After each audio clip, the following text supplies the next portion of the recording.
But definitely ആ technology ഇല്ലാതെ നമുക്ക് മുന്നോട്ട് പോകാൻ പറ്റില്ല. ആ ഒരു സിറ്റുവേഷൻ ആയതുകൊണ്ട് ഈ പറഞ്ഞ ഞാൻ ഉൾപ്പെടെയുള്ള ആള് ഇപ്പം സ്ട്രഗ്ലിംഗ് ഇൻ ദാറ്റ്. അത് ശരിക്ക് നമ്മളെ ലീഡർഷിപ്പിന് ചിലപ്പോ ഒരു ഭീഷണിയായിട്ട് തോന്നിയിട്ടുണ്ടോ മൊബൈൽ?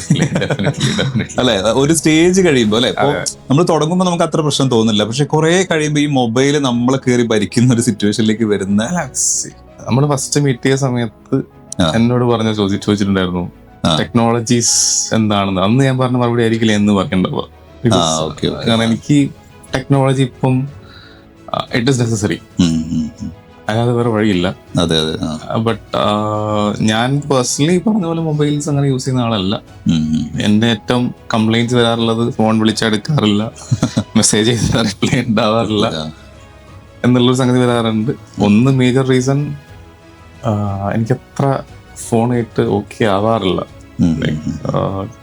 ഞാൻ കുറച്ചും കൂടെ ടൈം സ്പെൻഡ് ചെയ്യുന്നത് അല്ലാതെ വർക്ക്സ് കാര്യങ്ങളിലൊക്കെ എനിക്ക് കുറച്ചും കൂടെ ഡീപ് വർക്ക് ആയിട്ടുള്ള കാര്യങ്ങളായിരിക്കും. അപ്പൊ തോട്ട് പ്രോസസ് കുറച്ചും കൂടെ ഡീപ്പായിട്ട് പോകാനാണ് ഞാൻ ശ്രമിക്കാറ്.